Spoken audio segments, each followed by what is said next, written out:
Chapter 1 shloka 31। जिज्ञासा भाभी chanting करेंगे।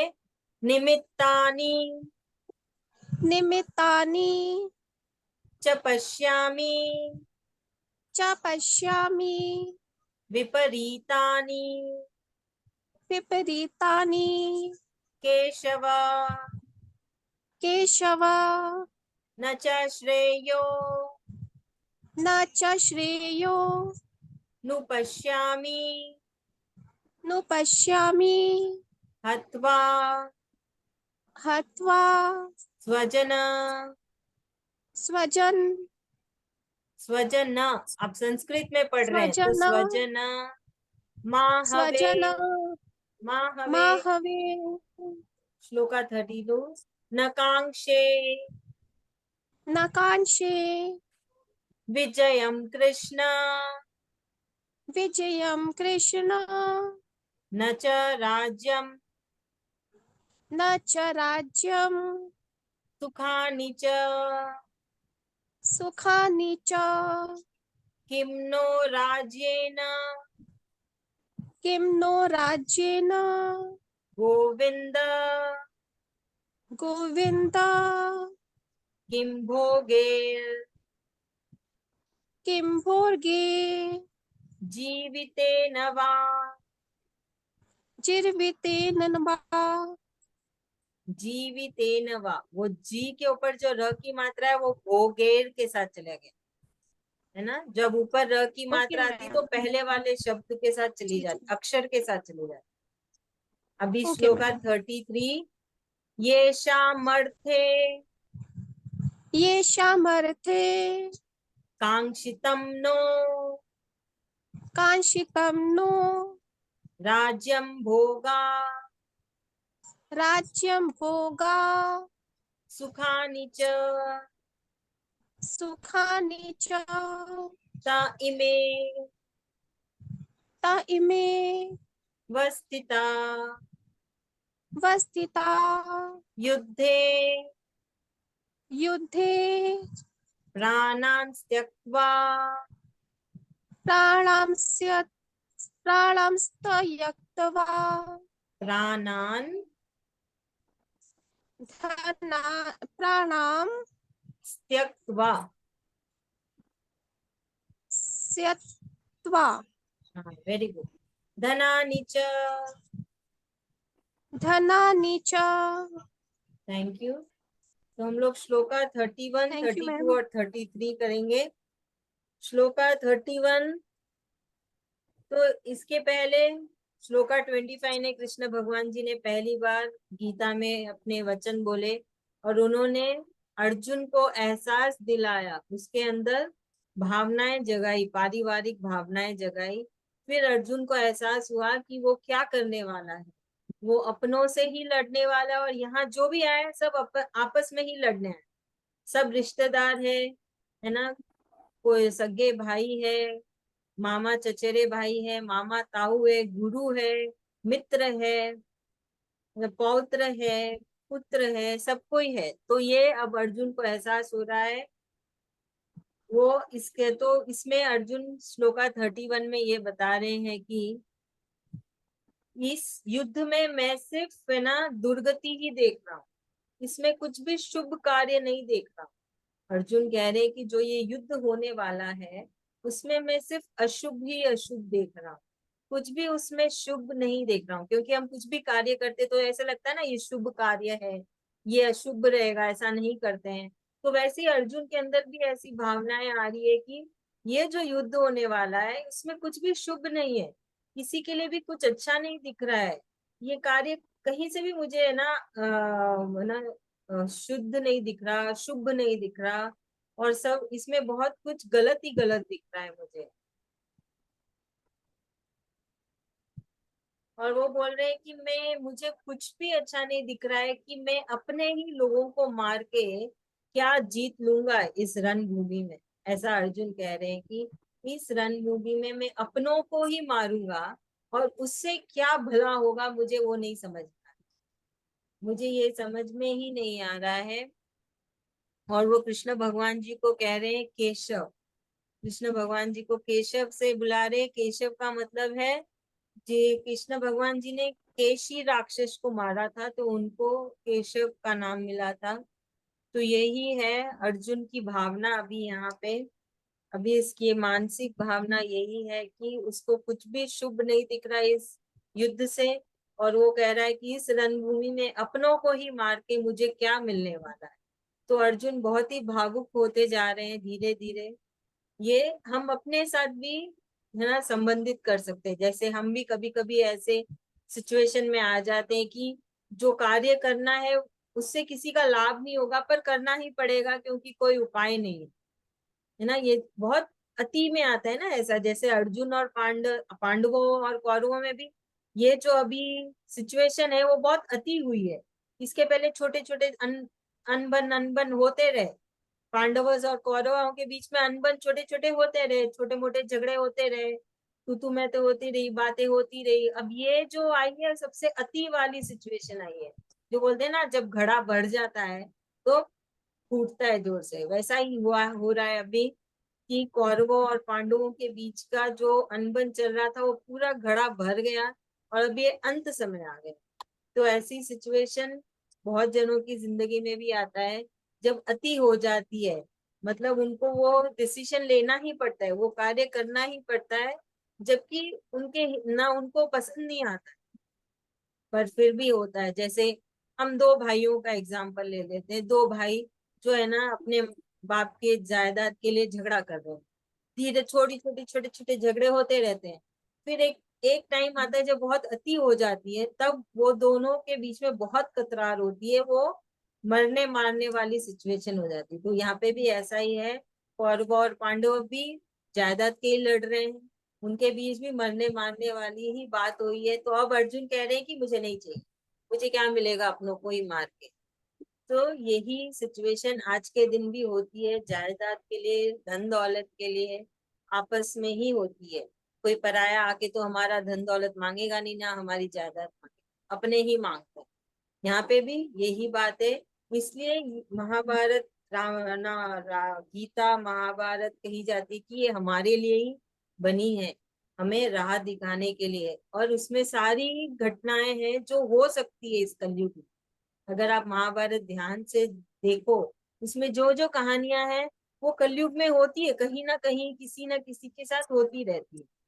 तो यही चीज है। अभी इसमें श्लोका 31 में अर्जुन की स्थिति कौन बताएगा फिर से कि अर्जुन की क्या स्थिति है? सानवी। हाँ मैम।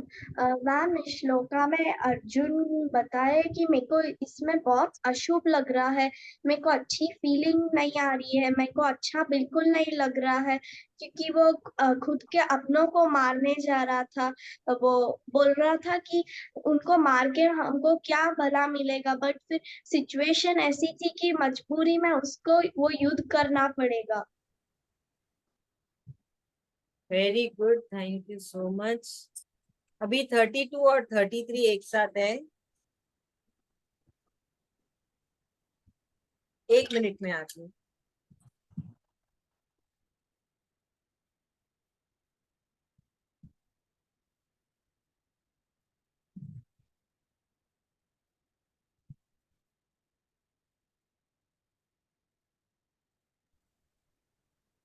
श्लोका 32 और 33, इसमें अर्जुन अपनी भावनाएं आगे कंटिन्यू कर रहे हैं। वो बोल रहे हैं कि मुझे इस युद्ध को जीतने की बिल्कुल भी चाह नहीं, मुझे ये राज्य पाने की बिल्कुल भी चाह नहीं है, और ये राज्य मिलने के बाद भी मुझे कोई खुशी नहीं होने वाली है ना। हस्तिनापुर बहुत बड़ा राज्य था, छोटा मोटा राज्य नहीं था। तो कृष्ण अर्जुन बोल रहे हैं कि मुझे ना ये युद्ध करना है ना ये राज्य चाहिए, और ये राज्य मिलने के बाद भी मुझे कोई खुशी नहीं होने वाली। मुझे में ना मेरे इंद्रियों को खुशी होने वाली है और ना ही मेरे है ना तन मन को कोई खुशी होने वाली है। मैं कहीं भी इसमें कोई भी सुख नहीं देख रहा कि मैं अपने ही लोगों को मारूंगा और फिर मुझे हस्तिनापुर मिल जाएगा। मुझे उसमें कोई भी खुशी खुशी नहीं दिख रही है, ना मुझे लग रहा है कि मुझे बहुत आनंद आएगा। वो बोल रहा है मैं इसमें कोई आनंद भी नहीं देख रहा हूँ। तो ये सब अर्जुन है ना सोच रहे हैं, ऐसा अभी तक कुछ हुआ नहीं है, युद्ध अभी तक चालू नहीं हुआ, उसके पहले अर्जुन की ये सब भावनाएं आ रही है। तो हम भी कभी कभी ऐसे सोचते हैं ना, ये कार्य करने से कोई मुझे मुझे नहीं लगता कि मुझे कोई खुशी होने वाली है, क्योंकि आपको पता है कि किसी और को बहुत दुख होने वाला।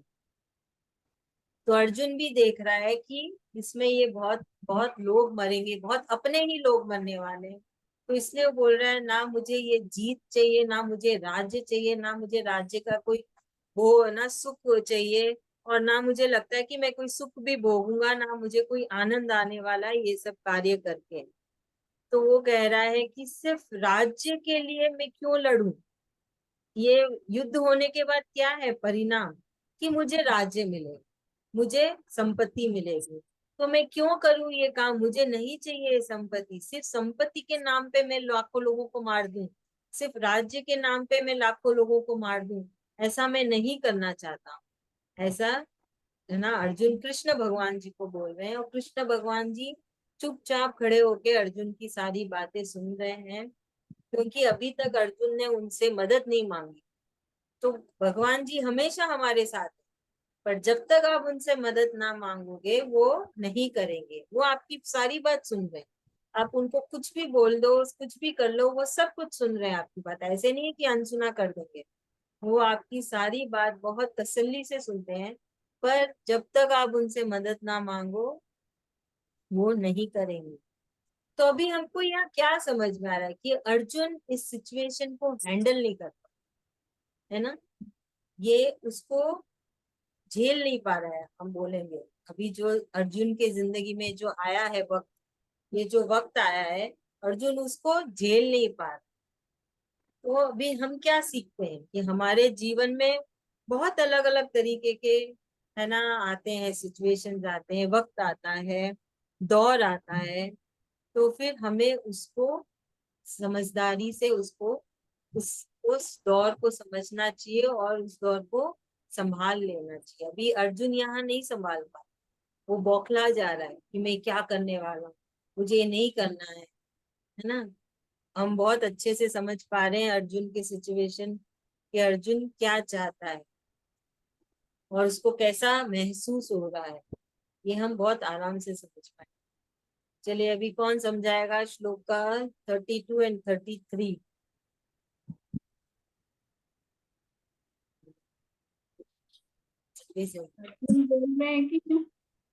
अर्जुन बोल रहे हैं कि मैं ये सब धन संपत्ति जायदाद के लिए मैं नहीं लड़ना चाहता हूँ, अपने ही लोगों से, वो भी अपने लोगों को मार के मेरे को क्या मिलेगा, ना हस्तिनापुर राजा बन के भी मेरे को क्या मिलेगा, मेरा ना तन को सुख मिलेगा ना मन को सुख मिलेगा, कोई चीज में भी मुझे फायदा नहीं नजर आ रहा, मेरा कुछ सुख मुझे अच्छा नहीं लगता, इतने सुख भोग के अपने को मार के, अपनों को मार के मैं जीत के मैं खुश रहूंगा।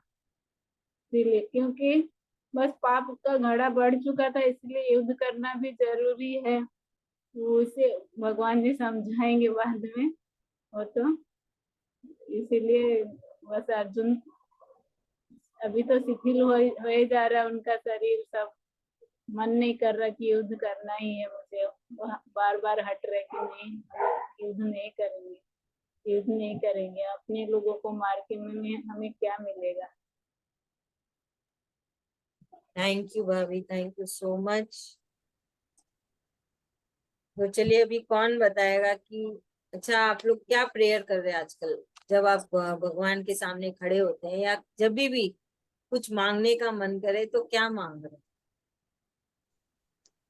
भगवान जी को बोलते कि भगवान जी आप हमारे हरदम साथ में हो, और जैसे हम बच्चों का ख्याल रखते हैं वैसे भगवान जी को हम फील करते हैं कि बच्चे हरदम हमारे साथ में, जैसे हम बच्चे की भावना को समझते हैं, बच्चों को भूख लगने के पहले हम जानते हैं कि बच्चों को क्या आइटम पसंद है खाने के लिए, हम वही बनाएं तो बच्चे खुशी से खाएं। ऐसे ही हम भगवान जी के लिए भी भावना समझे कि भगवान हमारे लिए क्या पसंद करते हैं।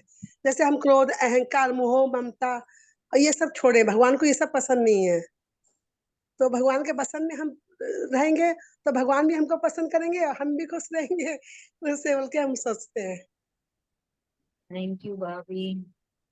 सानवी।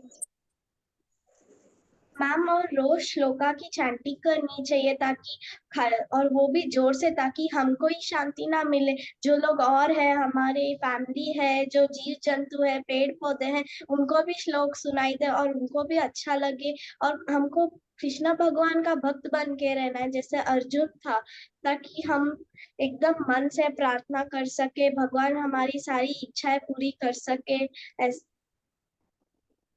Very good. सरोज भाभी जी। तो बता आंख बंद करके खड़े जाते, मांगना ही भूल जाते। बारंबार नमस्कार, सहस्त्र कोटि नमस्कार। कुछ भूल हुआ माफ कीजिए हमें, बार बार माफ कीजिए, माफ कीजिए, माफ कीजिए, बारंबार प्रणाम, इतना ही बोलते हैं बस, आगे और कुछ भूल जाते हैं। Very good, thank you so much. सब सब दिन कर रही हूँ दीदी, सब हाँ, दिन कर रही हूँ। वेरी गुड, थैंक यू भाभी। Thank you so much. तो याद रखिएगा कि हमें बार बार कृष्ण भगवान जी को प्रणाम करना है, थैंक यू बोलना है, सॉरी बोलना है, सब कुछ ऑफर करते रहना है। ऐसा नहीं कि मैंने सुबह सुबह बोल दिया आज का पूरे कार्य आपको ऑफर कर दिया, वैसे नहीं होता है। तो बार बार करने का ये मतलब है कि आप बार बार कृष्ण भगवान जी को याद कर रहे हो। क्यों हाँ, भगवान जी बार बोल बार रहे हैं हाँ कि जो बात। भी कार्य करो मुझे समर्पित करो, मुझे ऑफर, ताकि आप उनको याद कर लो उतनी बार। ऐसा नहीं सुबह सुबह कर दिया भाई मेरा तो काम खत्म, मैंने याद कर लिया भगवान जी को फिर भगवान जी भी वैसे ही याद करेंगे। मंदिर में तो बार बार जाना पड़ता है, तो बार बार बोलना अपने आप ही हो जाता है। अच्छी बात है। तो बार बार याद करिए, हर कार्य में कृष्ण भगवान जी को याद करिए। कहीं बाहर चलते हैं जाते हैं तो बोलिए चलिए हमारे साथ। और आप घर पे भी कृष्ण भगवान जी को बोल के जाइए, आप घर पे भी रहना, घर का ध्यान रखना, साथ में भी लेके चलो। और ये भी कहिए मैं आपका अर्जुन हूँ, मैंने पूरी अपनी जीवन की नैया डोर आपको सौंप दी है, आपको ही मेरा ध्यान रखना, आपको ही है ना तय करना है कि मैं क्या कार्य करूं, इस शरीर से मैं क्या कार्य करूं और क्या नहीं करूं। कभी कुछ गलत करने लगूं तो मुझे माफ कर देना और सही राह दिखा। परीक्षा मत लेना, गुस्सा भी मत, अपना बच्चा समझ के रोक देना, गलत कार्य करने से पहले ही रोक देना और सही राह दिखाना कि सही क्या करना है। तो यही हमारी प्रेयर होनी चाहिए, यही हमें भगवान जी से मांगना चाहिए, चाहे कुछ भी हो जाए, कैसी भी सिचुएशन हो जाए। बस यही विश्वास रखो कि कृष्ण भगवान जी ने हमें चुना है तो कोई वजह से चुना है और वो हमारे साथ। यही बोलो, मुझे पूरा यकीन है कि कृष्ण भगवान जी आप मेरे साथ हो, आप पूरी रक्षा कर रहे हो मेरी, आप ही ने मुझे चुना है और आप ही मेरी रक्षा करो। आप मेरे जीवन को, मेरे जो अंदर आत्मा है उसको आप मोक्ष दे दो, है ना। तो हमें यही हमेशा प्रे करना है और यही चाहना है अपने